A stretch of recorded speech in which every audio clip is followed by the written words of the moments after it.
northwest of downtown Kansas City, Missouri. We serve 7,000 residents in the city of Parkville. Public works in our community includes streets, storm, parks, and sanitary sewer. I would like to invite the panelists to provide a brief introduction to you and your community. But before we get started, if I could remind everyone to mute themselves so that we don't have as much background noise. So just make sure you're muted. And also another reminder, we are recording this webinar so that we can watch it in the future. So with that, I would like to introduce Bill Stogsdill, if you want to start off with your introduction. Thanks, Allison. I, like Allison, work in the Kansas City metropolitan area. I'm the Director of Public Works for the city of Fairway, Kansas. The Kansas City metropolitan area, for those of you that don't know, is unique in the way that it straddles two state lines, Kansas and Missouri. Allison works in Missouri and lives in Kansas, and I work in Kansas and live in Missouri, so someday we should probably get that worked out. But Fairway is a small community of about 4,000 people, 1 mile west of the Country Club Plaza. We're probably 10 or 15 minutes from APWA National. I currently also serve on the Leadership and Management Committee, as the other members of this panelist serve on the Knowledge Team for the Leadership and Management Committee. Okay, great. Addie, you want to provide your brief introduction?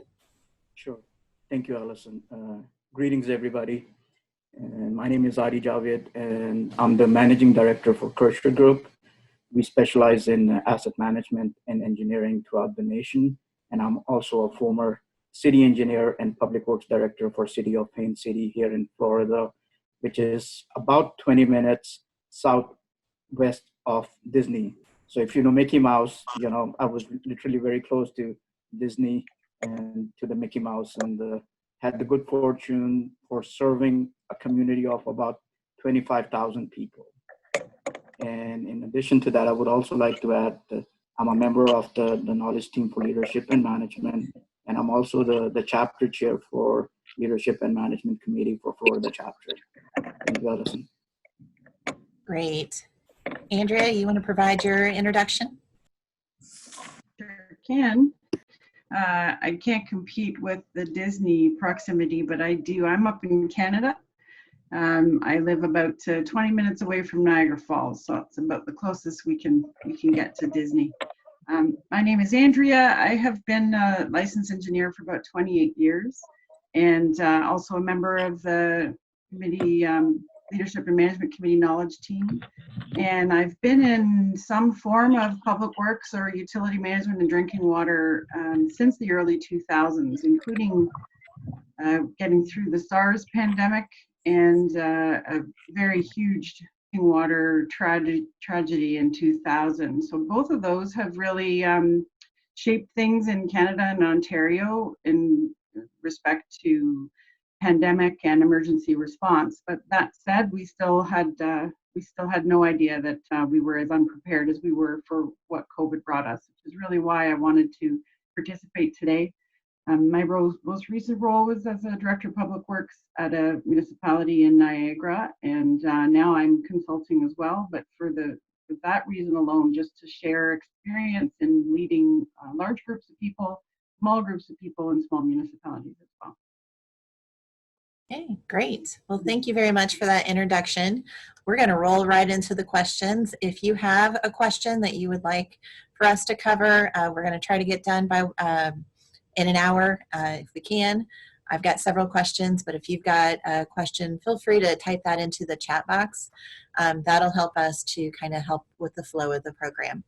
So going right into it, I want to hear about your personal leadership styles within your organization. You know, how do you best supervise? Have you had my supervision experience has been doing what I didn't like other supervisors doing to me in my past. So doing what my supervisors did wrong, I think that was a lesson learned for me. So tell me a little bit about how you supervise your employees and how you motivate them with your leadership style. So Andrea, I'm going to start with you and we're going to go in reverse order. Sure.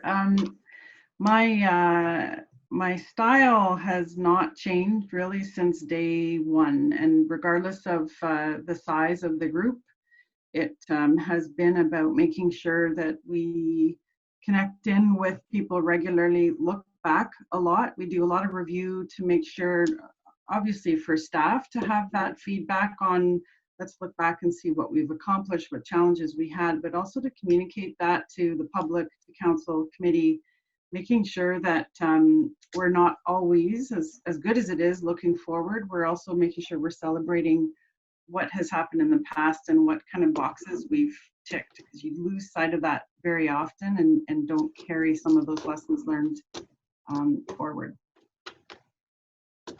Addie, what is your personal leadership style in your organization? For me, leadership matters a lot, and my personal leadership style is based on the servant leadership. And I typically like to take it a step up and call it more of a human-centric leadership style, where you treat every member of your team as a family member, because we all know we spend a lot more time at work. Obviously with COVID-19, things are a little different and we're working remotely, but for most part, I know in my professional career, we spend a lot more time together. And the way I look at it, this is my family away from home. So anytime I work with different teams, my focus is basically the members of the team. I like to hear from them, have an open communication. For me, the leadership style includes two main ingredients: open communication and transparency. As long as people can trust you, that goes a long way. As long as they know you got their back, they will go an extra mile to do things for you and for the organization and for the community itself. Yeah, I would take a bullet for each and every one of my staff members. And, we are a family, a close-knit family. Sometimes you get along, sometimes you fight like cats and dogs. It's, sometimes you have to put people in timeouts, just like you do your own kids. So, Bill, can you tell us a little bit more about your personal leadership style? I like all my guys. I don't know about taking a bullet, maybe a glancing shot or something, but nothing, like above the net. I'm teasing. To me, leadership is forming those relationships. We're all in small communities, small staffs. I have 5 people. If I can't get to know every single one of my guys, there's obviously something wrong with me. And I have a very basic philosophy. I try to be as hands-off as possible. No one likes being micromanaged. My philosophy is get the guys the equipment, tools, and knowledge and information that they need, point them in a direction, and get the hell out of the way. Have regular check-ins, but you do not need to float, hover. Just get some check-ins and make sure, above all else, they all know that you have their back whenever it comes to citizen complaints or, some friction in between departments or what have you. But that's huge for my guys. Great. Well, thank you for that insight into your leadership style. Now let's go into, something a little bit on the exterior of the organization. Public works in small communities, we're more hands-on whenever it comes to interactions with both internal department heads, other people in other departments, as well as the community in general. So let's talk a little bit about your level of involvement that you and your staff members have in your communities. So Bill, I'm going to start back with you, and we're going to go in the opposite order. I guess involvement with other departments. We have 24, I think, full-time employees at the city of Fairway, Kansas, which includes police department. So we constantly wear several different hats, and all departments need help with something. I guess the biggest thing is, wearing the multiple hats for public works. If it's not a police thing and it's not a city hall thing, pretty much everything else is public works. I'm sure everyone on this call is very familiar with that. It's like, not my department, give it to public works. Even if it's not a public works thing, but guess what? We're at the bottom of the hill, so we don't really have anyone to turn around to hand it to. So at the end of the day, I'm fortunate enough to work in an organization that knows, we've had department heads come and go that have been not as friendly to work with, but we have a good group right now, and we all realize we're all in this together. So it's all about, helping out your fellow coworker, whether it's in the police department or admin or Parks and Rec or Public Works. But, police department has been more than helpful with us at 2 or 3 o'clock in the morning when we're trying to plow a street and you have cars, parked across the street from each other that we can't get down. Police will get out, go down the street, knock on doors, make people move cars, things like that. It's very helpful in a small organization to know that your other departments are there to help you. Great. Addie, you want to go through your experience with customer service within your organization? Would love to. If I were to sum up all of this in one word, that would be collaboration, whether it's internal or external. And I know I can draw from my experience since I had the fortunate to be able to work for a large organization and then also, for a smaller agency like in city. And it's always about those relationships, whether it's internal or external. And as long as you can reach out to people and they know they can depend on you, it goes a long way. Back to what Bill was saying, as long as you can have your police department help you with your right-of-way issues. Like, I know in the past at times I've used their help in letting us know, if the street light is out or there's potholes, and they would basically take that information and report it back to us either on a monthly basis or on a weekly basis. So just having that extra set of eyes out there in the community, goes a long way. And then people also know that you have their best interest at heart, where you're not just working internally with people, but you're trying to collaborate. And same thing, like, if you're part of a bigger regional transportation planning organization or a county or a state, having those relationships up and down and sideways helps. Having the same relationship with your business community helps because they know they can call you. And one of the best practices that I've implemented, and I always encourage my teammates to do, is that instead of them getting phone calls from the elected officials or from the management or administration, if we can build that relationship with our stakeholders and citizens, that goes a long way. So instead of calling them to get their request handled, if they can call us and we can build that trust and relationship with them, that's the way to go. And that's why I'm really passionate about public works, because I consider this to be a noble calling. And we can make a difference in people's lives in so many different ways. Obviously, sometimes we're working behind the scenes, so people don't get to see that what all we do. But guess what? Anytime there's a pothole, there's a problem with your water or wastewater, guess what? It's basically public works to your rescue. So again, we wear a lot of different hats and do a lot of different things, but collaboration is the key at the end of the day, where you're working with everybody. And as long as you can build that relationship and trust, that goes a long way. Thank you, Allison. Yeah, we can't be everywhere at the same time. So it's nice to have those eyes and ears out there to help us figure out where some of those issues are before they rise to the level of emergency. Because my job is to make sure that the elected officials do not get contacted for some of these minor issues that should be dealt with at the staff level. Andrea, you want to go through your experience and with customer service internally and externally? Sure. Thanks, Allison. I like that noble calling comment. That's a good one. Few things I wanted to add to that, because I agree with everything that Bill and Adi have said.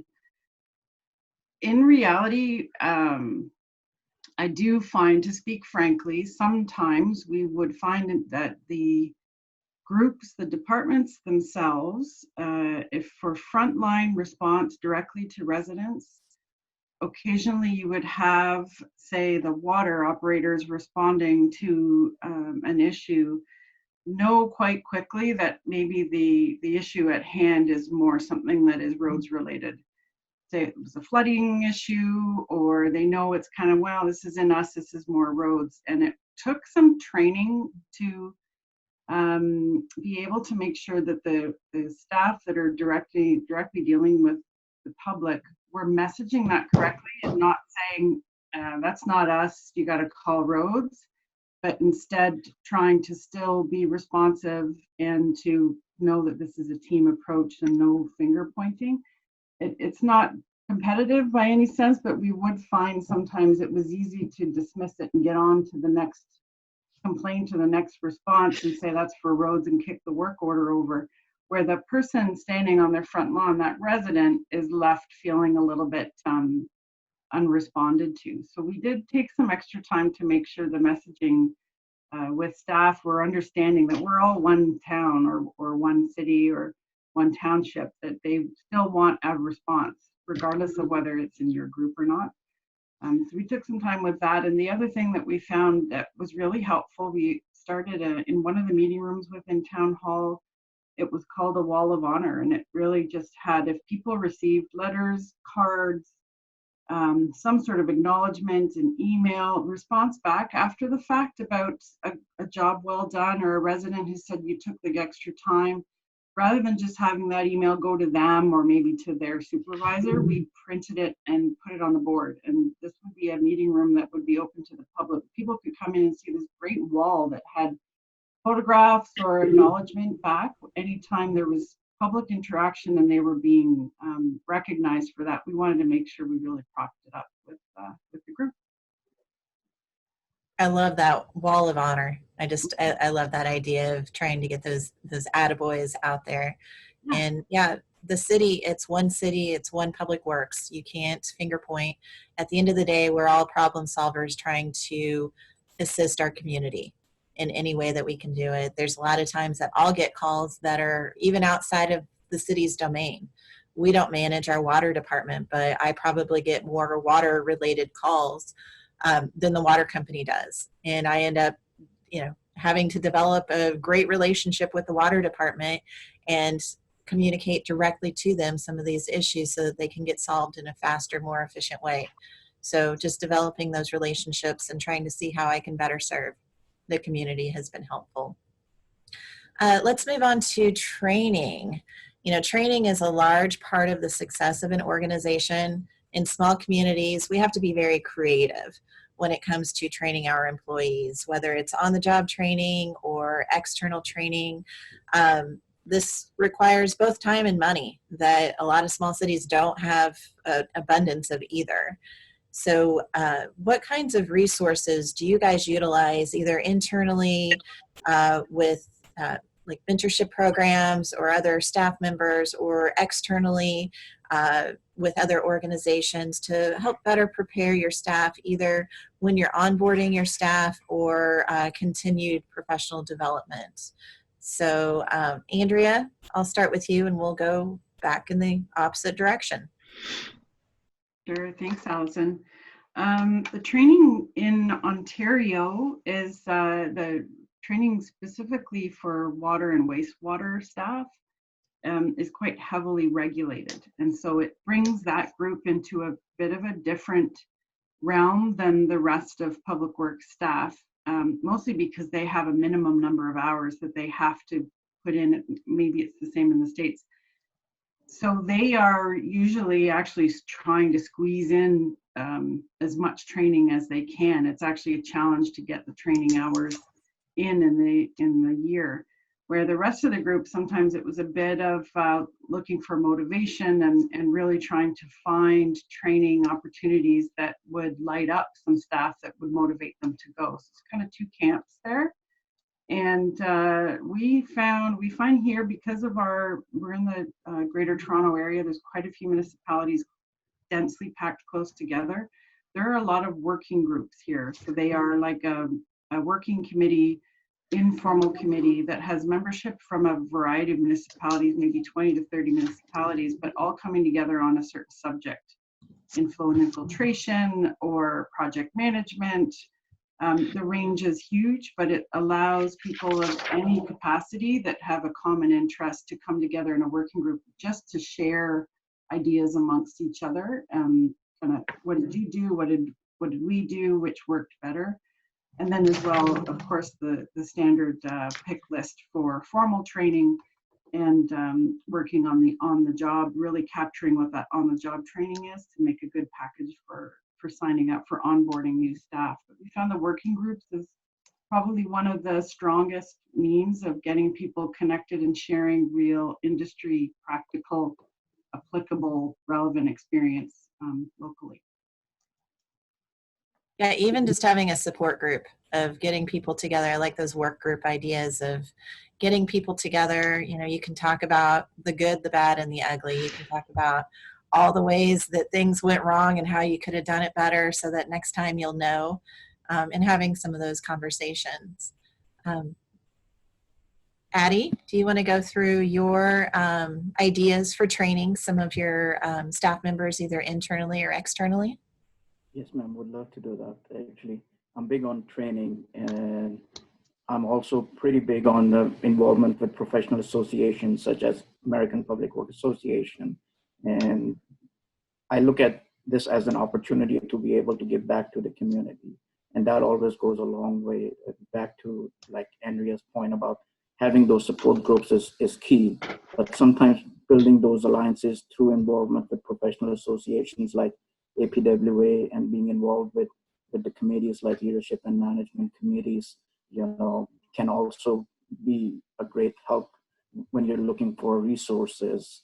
You can also, work with different agencies. Sometimes like, the city next door to you might have similar issues, and they may be looking for an opportunity to, host and train people on some of the same certifications and some of the same needs. There is always that opportunity, back to Andrea's point, where you can team up with those cities or counties. And I know I've done that successfully, where you would sometimes, host those trainings in-house, bring in, experts, not just from the industry, but also from other agencies. And you can share those ideas with each other. And that goes a long way, because, maybe operator in the public works might be trying to figure out how to fix a drain issue.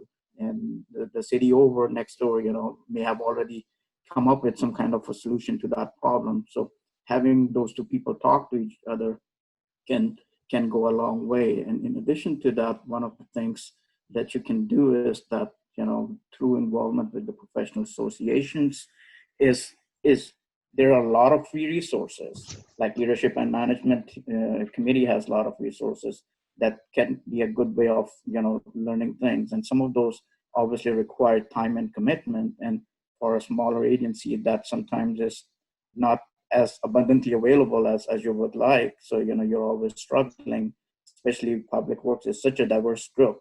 You may have a utility operator on one end, and then you may have fleet managers on the other end of the spectrum. And how do you make sure that all these different groups within public works are being trained and are basically, staying abreast of all the recent advancement in the technology? So it always is challenging, but knowing and being able to work with your peers and others in the industry always goes a long way.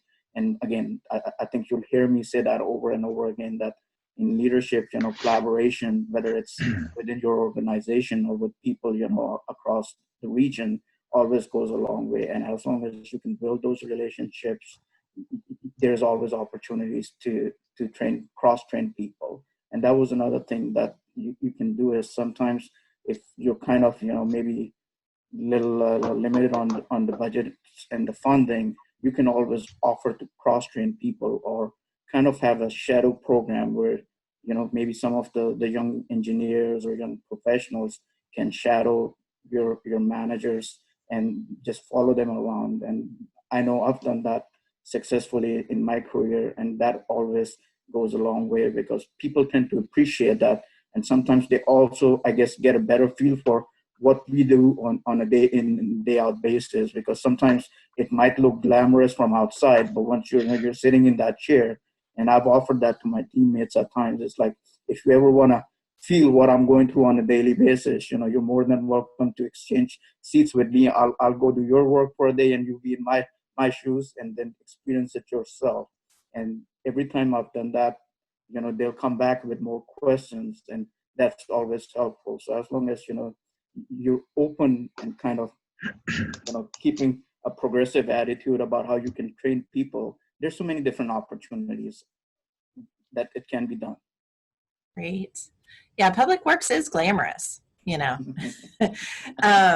Making those connections, I think those are valuable, not only from a training perspective, just from a networking perspective, expanding your knowledge base, because I think that having those connections are going to pay off in dividends in the long run. I know that we've had even contractors have reached out to us whenever they've got something that's going on in our area that might be something new and different, trying a new technology or trying a new construction method that we can send some of our employees out to observe them making that install, just to give them a little bit more experience. Even having engineering companies come in or vendors come in and do presentations just to kind of help expand our knowledge base with our staff. Bill, do you want to go through some of the creativeness that you've done with training your staff? Absolutely. No one can do more with less than Public Works, that's for sure. We're pretty fortunate here in the metropolitan area that we can piggyback on a lot of things. As Allison can attest, one of the things we use is the vast online library that our property and liability insurance company provides us, Midwest Public Risk. Also, our workman's comp, Carrot, has been, since COVID has started, has been providing weekly training videos. Just this last one yesterday was winter driving, which to Addie in Florida isn't a big deal, but to us up here in the Midwest can bite us from time to time. Also, several of my staff have gone through our local Chamber of Commerce leadership program. Northeast Johnson County has a leadership program. It was like 10 or 12 weeks. They went through different spots in the Northeast Johnson County, including a trip to Topeka to the state capitol to kind of get a view on that, and had several programs through that. I went through the Certified Public Managers program through the KU Satellite School here. And also everyone on my staff has been through the Public Works Institute. If you have not been through the Public Works Institute, you need to go through the Public Works Institute. There is something for everyone. Allison has been through it, from your most junior of maintenance worker to Public Works Director. I promise you, you will find value in the program. It's the best thing that our professional organization puts on and does for its membership. I promise you that. And also we do a lot of click, listen, and learns. If I will tune into them if it's something, centric to me, but if it's something that I think the rest of the staff will get a value out of, we'll put it up on the big screen, the 42-inch screen in the conference room, and get some pizza or whatever it takes, and have a lunch and learn for everyone. But we have a lot of free training opportunities. One of the other ones we take advantage of for sediment and erosion control training are building official, where they hold all their classes for all the building inspectors. My sediment and erosion control inspectors go through that every 2 years, I think, is the recertification on it. So there's lots of training opportunities out there. Only some of them cost, but a lot of them will be free and or very minimal cost to do. Great, thank you.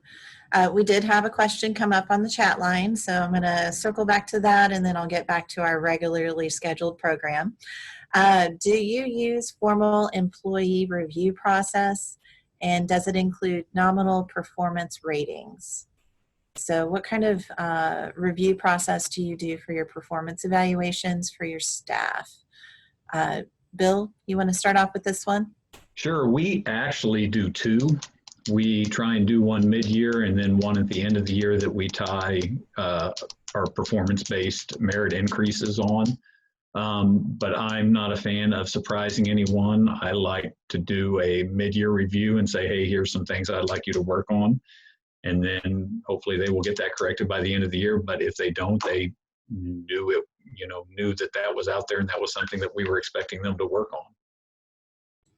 With the review evaluation, do you give your employees the opportunity to provide feedback to you before you actually go through the review process, to let them tell you all the great things that they think they've done for the organization? The mid-year one is pretty informal. We fill out a piece of paperwork just so we have a jumping off point, and then that's where the biggest part of the back and forth and dialogue comes in. And then if you always have an open door and always listen to feedback, but that's where most of the dialogue comes in. The fortunate thing about having a very, very small staff is I'm able to hire superstars, so most of the time it's not a big deal. Hiring is a great way to get people that are actually motivated and energized about public works, and really bad hire can really upset the apple cart. Well, and I will say this, I can teach anyone public works. I hire people, I hire personalities. We can teach you the technical skills that we want you to have for the job, but it's definitely all about fitting the jigsaw together and making it all work. Well, there's so many of those soft skills that you can't teach. You know, all the things that you should have learned in kindergarten, Yeah, that you can't cannot teach somebody. Hard work and work ethic and everything like that. They have to have politeness, you know, soft skills are acquired over time and you can't change those overnight. No, you can't. Addie, would you like to weigh in on performance evaluations and your experience with rating your employees? Yes, ma'am. One of the things I like to do is I actually, back to your earlier point, like to give my employees and teammates the opportunity to kind of pull their information together. So this way they also have the opportunity to document all the great things that they consider, you know, they have done over the year. And obviously, you know, I like to have perhaps more of a informal discussion on quarterly basis from time to time, just to see how things are going. And one of the things I like to do as part of the review process is kind of, you know, helps you identify the training opportunities, and also, you know, to see if there's an opportunity to come up with a roadmap. There's people, you know, who want to maybe go up the ladder. And this review process could be a good place where you can sit down with them and see, you know, you may be coming at this level in the organization, but if you want to go up the ladder, these are the steps and these are the resources that you can use. So I look at it more like a comprehensive approach where you're not just trying to grade people, but you're also using that as an opportunity to tell them that how you can stay with the organization and grow. So because this way, you know, it's more, because I know in my experience, what I've experienced is that sometimes whenever it's a review process, you know, it feels more like, okay, you know, you're going to the principal's office, and you want to make it more like a conversation where you're talking to your peers and to your family members, and then making them feel comfortable so they can come out and tell you what are the issues so you can tackle those together. So obviously having a rating system is great, but I think one of the key sticky points with rating system is that anytime you're trying to grade people, then there's also an expectation, you know, if like out of a scale of 5, you're getting 4s and 5s, then they expect you to basically compensate them on the same level. And I know I might be bringing a topic that could be really sticky, but that's one of the areas where it gets really dicey when you're looking at the grading system. So until unless, you know, the organization or the agency have a good, solid compensation package, you know, I try to, I guess, stay away from that rating program, because again, it just opens up another box and then people have different expectations. But if you can keep it more of like a growing process where you're having those conversations, obviously you still want to document at the end of the day, but you're looking at it more holistically and not just, you know, from the perspective that, okay, the hammer is going to go down on you once you go into the principal office. It's more like, okay, you know, this is how we want to work through this in the future based on the past performance.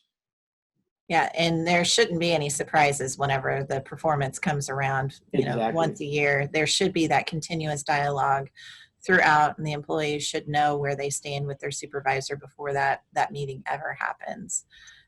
One of my frustrations with our evaluation is it's so subjective. It's, you know, whatever happened in the immediate week or two before the supervisor filled out that evaluation is what comes to the first and foremost whenever you kind of think of some of that stuff. So I'd really like to see us improve our employee evaluation process and make it more goals based, and, you know, have that two-way conversation. Andrea, you want to talk a little bit about your performance evaluation process?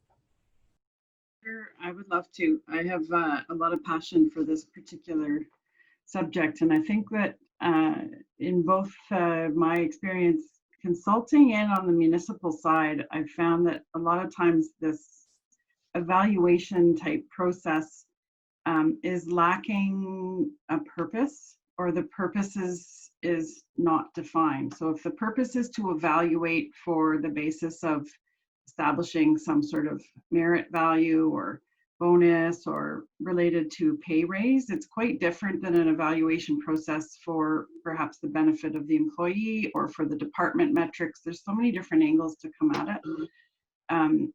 I've had in general some good and bad experience with actual ratings or numbers or report card grades. Again, depending entirely on how they are presented. So if the employees are involved at the beginning of each year or the beginning of the cycle to set some sort of objectives and goals and expectations are there, then you've got something to compare to. And I think those should be set by the employee with the supervisor rather than a set framework that's provided. Because we did have a really hard time trying to find out or trying to nail down how I had one particular truck driver who was excellent at his job. He had no desire to climb the ladder, and he had no aspirations to do more than what was expected of him, but he did what was expected of him very, very well. And we wanted to make sure that was rewarded. But if we put him into the standard framework of what establishes a 5 out of 5 or an A or whatever that might be, he would slip through the cracks because he wasn't necessarily taking initiative to lead meetings or set up PowerPoints or strike up committees. It didn't fit those criteria, but he was an excellent employee. So we modified those things to be based on what he felt was most valuable and him contributing the most. The other thing about the no surprises, I totally agree with, in that if you're checking in regularly, there's a really good book called 1 Minute Manager that we used to actually issue as an onboarding package to everybody. It's a quick read, and it talks about if you're leading people, how to get correction and talk about things openly as issues might occur or as good things are seen. And it prompts the employee to take note, even write them down, and then when it's time to go back and review things, you've got a nice big pick list of things that have happened through the years, trying to remember it all. Okay, great. Well, thank you. Now back onto our script. We've got, I'd like to talk a little bit about the generations in the workforce. We currently have 5 generations working in our organizations at various levels. As leaders in our organizations, we must create this harmony among everyone under our supervision. So how do you guys develop your workforce with the different generations in mind? There's different characteristics. We've all been through generations in the workforce training, and we could probably teach this on our own, but how do you guys navigate those tricky waters of, creating harmony in the organization and, working well with people of different generations? So I'm going to start with Andrea, and then we'll go in the other direction. Sure, thanks, Allison. 2 main things here. In my experience, I had a wide variety, fresh graduates straight through to people that were well beyond their eligibility age for retirement, and had a lot of success in pairing people, especially from a technology point of view. If I had staff that were more resistant to tablets and working online with new technology out in the field, I would particularly make some focus on making sure they were paired up, and it works both ways. One, the experience of the more senior person is being shared through really good organic experiences out in the front lines, but also then that senior person is also picking up on the benefits of having access to that data quickly and look, fill out this form really quickly and you're done. You don't have to go back to the shop to fill out paperwork. So it works both ways in being creative with how people are working together as teams, even if it's short-term assignments. We try to get that pairing to work more effectively. And as well, I'd say to be really careful of ageism.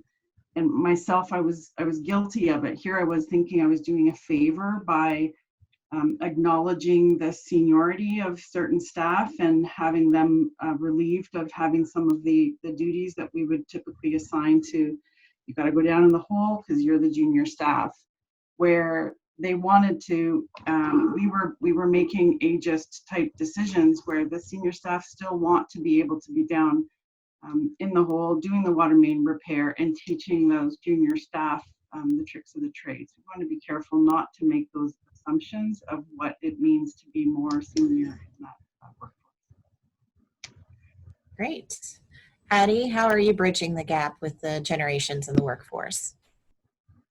I would like to kind of expand on what Andrea was saying, is that pairing is always a good thing, and I've used it successfully where you look at, again, to my earlier point about, like, when you're doing your performance evaluation, you're also looking at that big picture theme of how you want to help people grow within the agency. And then you can use that information.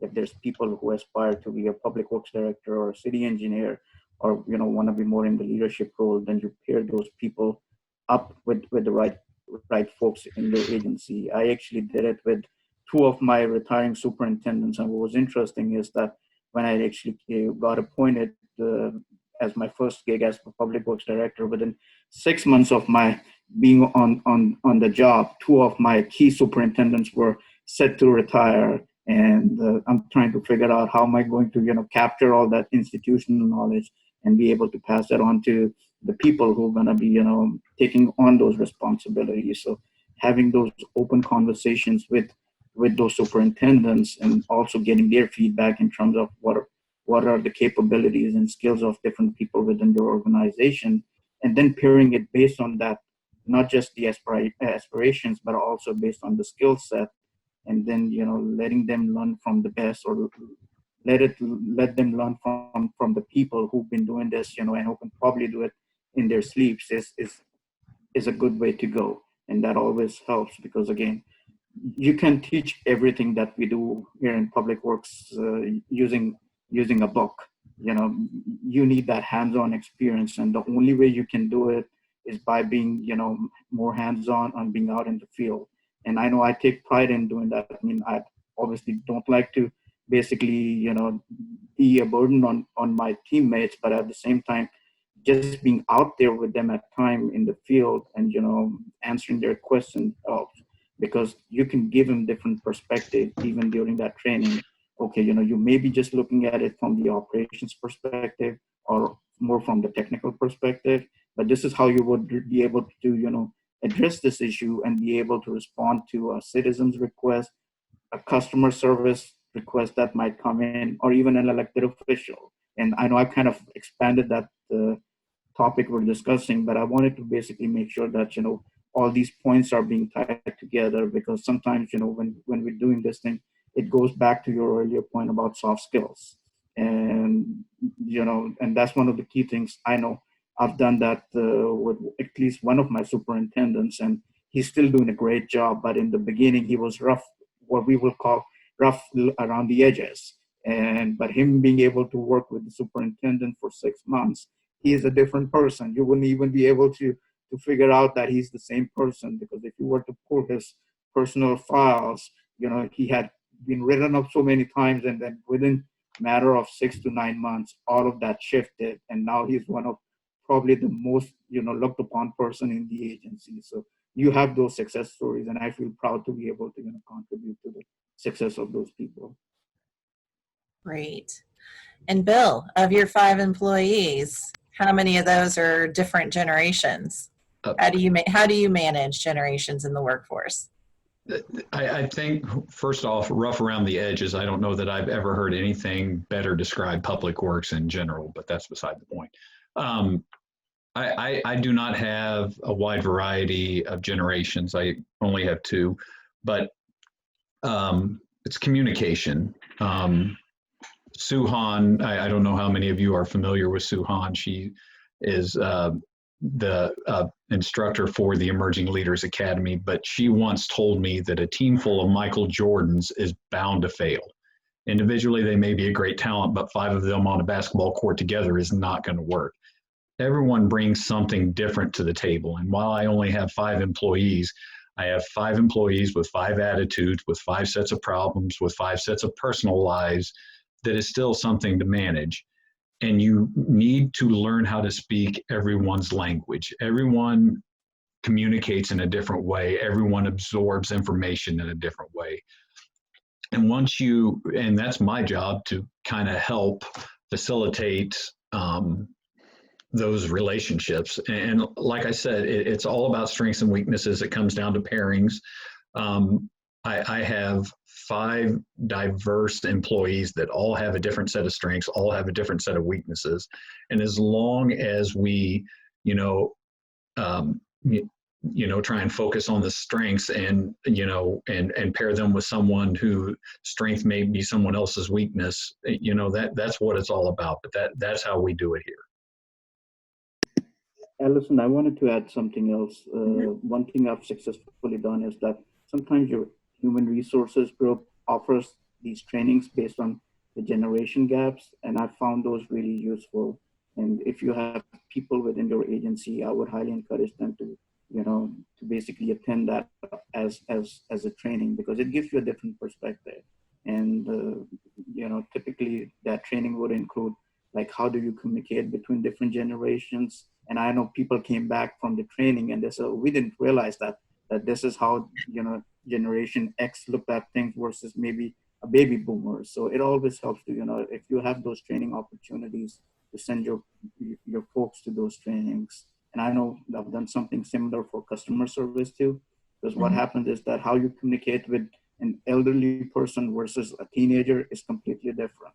And if you can offer those training or teach those resources so people can understand how to communicate with different people, that goes a long way. Yeah, that's a really great point. And everybody's different, regardless of, what the stereotypes are for the different generations. Everybody learns differently, whether it's hands-on, if they, can absorb it while they're reading it, while they're seeing a picture. It just depends on, how they learn best. And then also, what's their love language? What motivates them to get the job done? So, there's just different things that you can look at from a management perspective to help motivate your staff, regardless of what generation they're from. So now let's go on to succession planning. We've got about 10 minutes left in the program. I've got just a couple more questions here, and if you've got anything, please feel free to include that in the chat. With limited resources that we have in our small communities, we barely have time to take care of our immediate issues, the things that are pressing on a day-to-day basis. But we need to start looking towards the future. What is the organization going to look like in 5 to 10 years? Who's going to retire? How is this organization going to sustain? There's a lot of people in my organization that have been here for 20, 30 years. They know where all the bodies are buried. There's a lot of institutional knowledge that is going to walk out that door the moment that person retires. How have you successfully navigated the succession planning in your organizations? What are some ideas that you're trying to implement as you start to see some of the older generation start to retire? So, Bill, I'm going to start with you.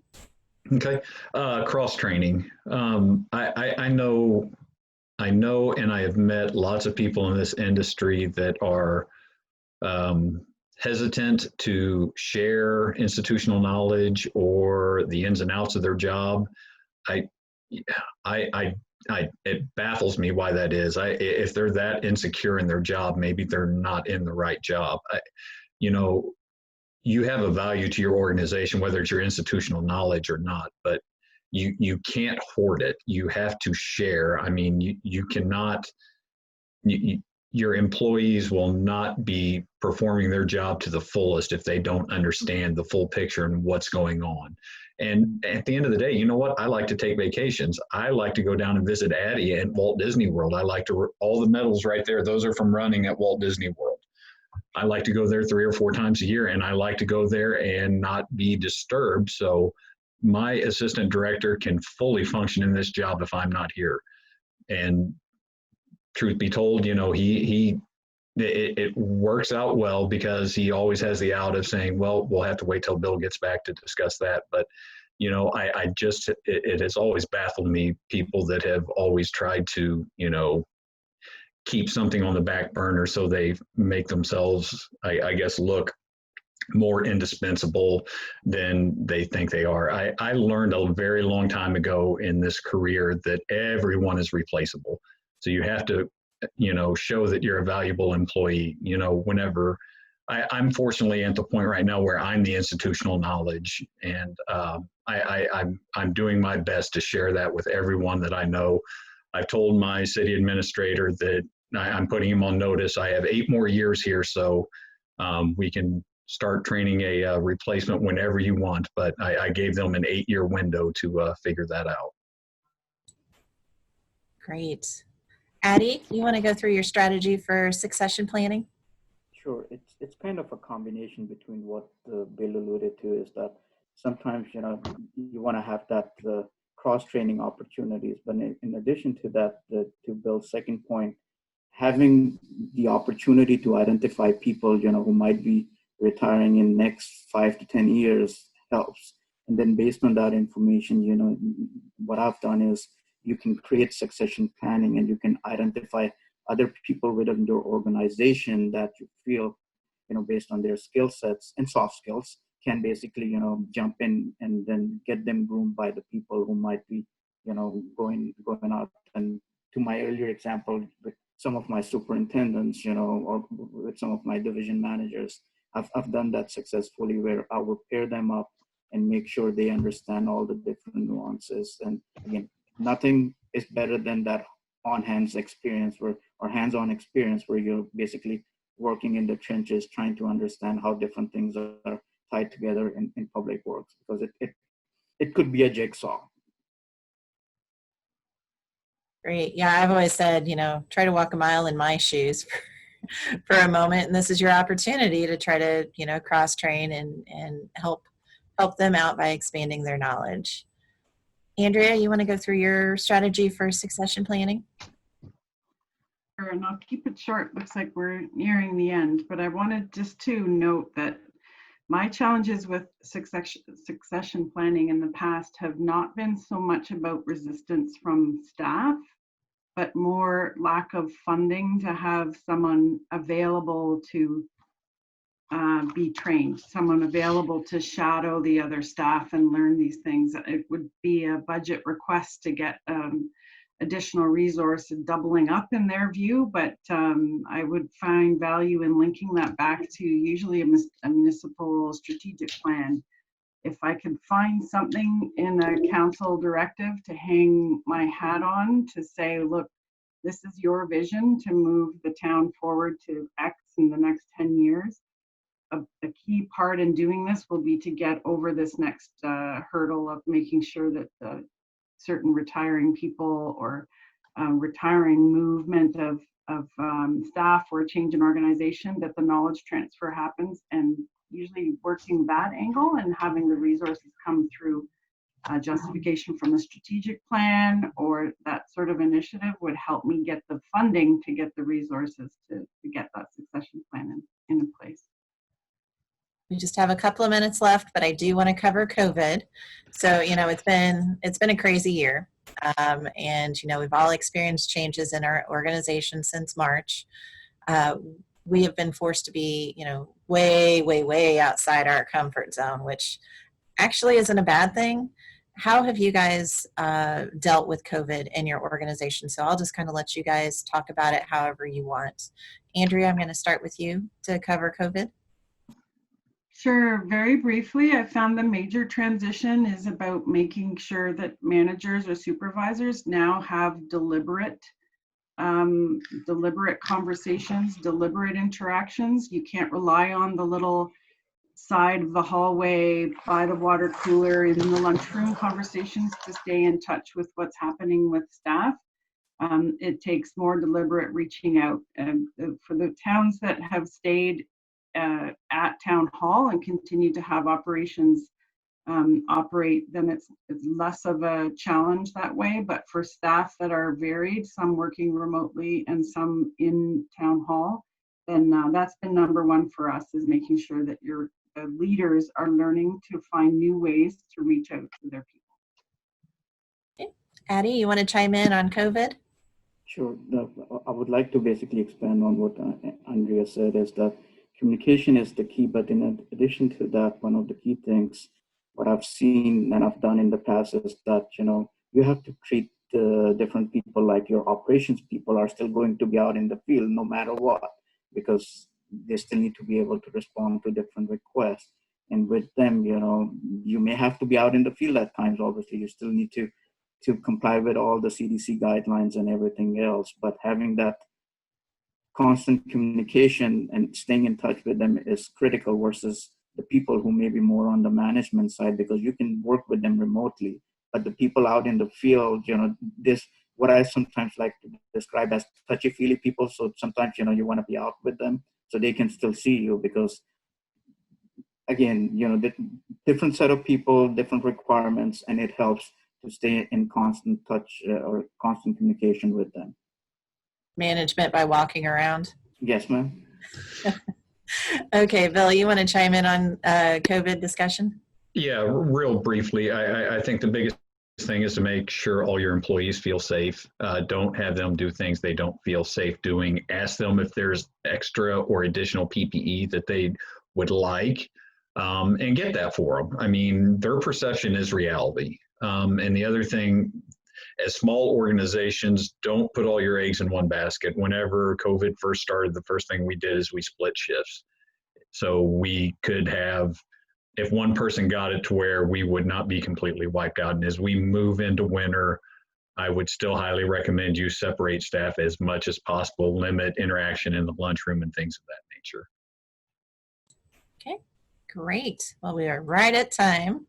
I would like to say thanks again for participating in the SCRC panel discussion, where we focused in on leadership and management. I hope you enjoyed the panel and were able to understand the small community's perspective. I hope to see you next month. We will be hosting not one, but 2 panel discussions on Wednesday, January 6th. The first panel discussion will be held at noon Central Time, and we'll focus in on engineering and technology. The second panel discussion will start at 1:30 Central Time, and we'll focus in on asset management. I look forward to seeing you guys next month. Matthew, did you have anything you'd like to close with?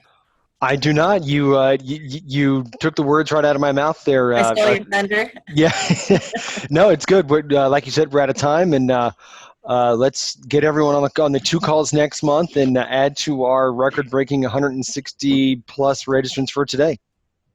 Awesome. Thank you guys so much. Thanks, everybody. Take care. Have a good week. Thank you.